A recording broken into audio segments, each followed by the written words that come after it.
Where does the name for Mynydd Pen y Garreg come from? So today I'm on a hill just outside Penrhyn Bay in Conwy County, and I'm here with a diabetic horse.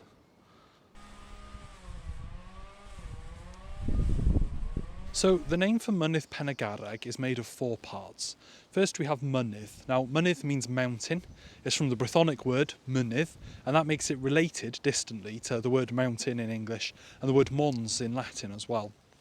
Then we have pen. Pen usually means a head, but figuratively has come to mean the top of something or sometimes a hill.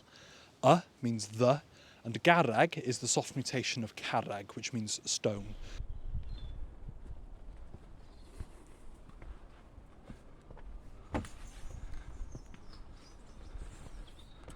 So the name literally means top of the stone mountain. Anyway, diolch, thank you.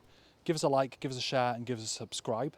And if you want to support me on my quest to explain every place name in Wales, you can on my Patreon. The link is in my bio.